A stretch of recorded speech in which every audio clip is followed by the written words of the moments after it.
After flying through half of the country, the two planes coming from Urabá landed at San Jose del Guaviare airport, one 3 minutes after the other.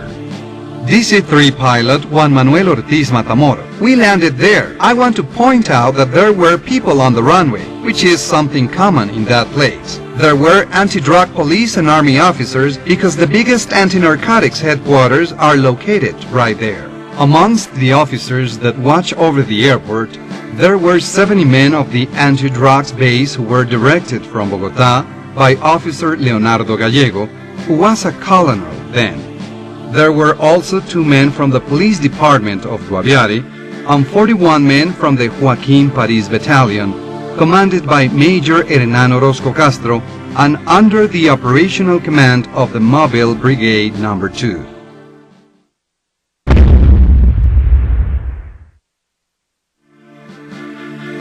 Mauricio Becerra Pérez, air controller of the San Jose del Guaviare airport.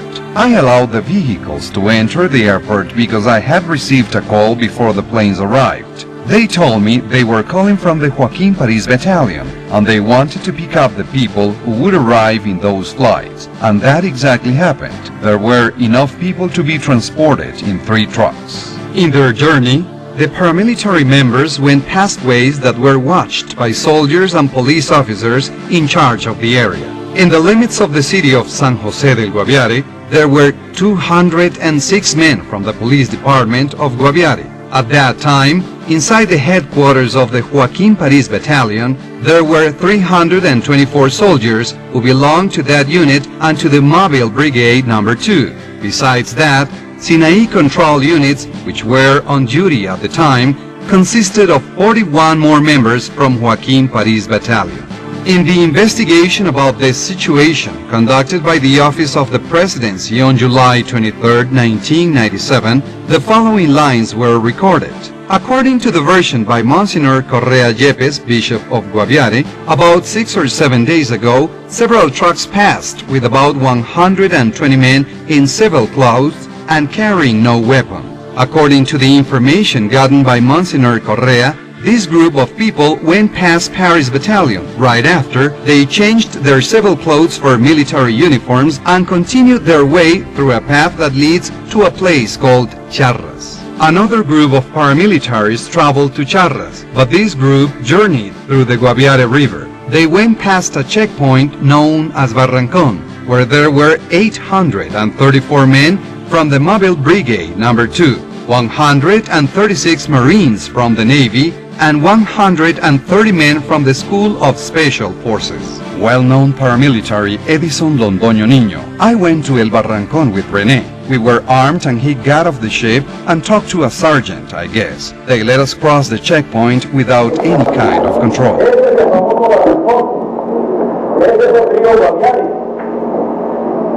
El tráfico estaba suspendido en este punto inicial en la geografía colombiana.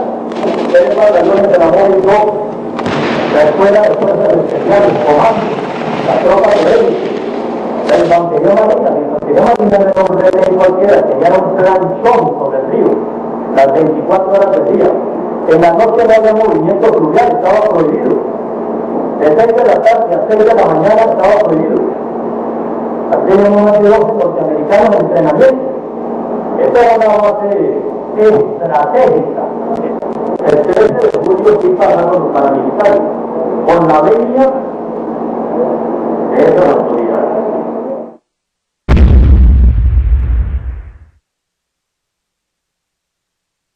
El jefe de la autodefensa, el jefe del Frente Guaviare, el que manejó todas las coordinaciones en San Jose del Guaviare, fue el que llevó los camiones a la aeropuerto, fue el que pagó por los detenciones en los camiones del batallón París, fue el que pagó en la lancha por el Barrancón.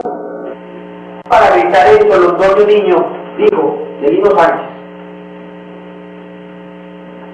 en el tiempo que yo estuve trabajando con René, llegaba el coronel Lino Sánchez de la Brigada 2 con una lista que entregaba la vigil y medicina legal, y el coronel René encargado de colocarse al frente de cada hombre, bandolero, guerrillero, delincuente, para legalizar a esa gente. En esa época hubo bastantes muertos, como 100 y pico de muertos, y esas listas eran las que ellos arreglaron a su acomodo. Lino Sánchez, este hombre, Lino Sánchez, del que están hablando aquí, que hacía, según este testigo, las listas negras para las más llamadas limpiezas sociales. Lino Sánchez es el que, según cuenta el proceso, ayudó en planos paramilitares a Mapiripan.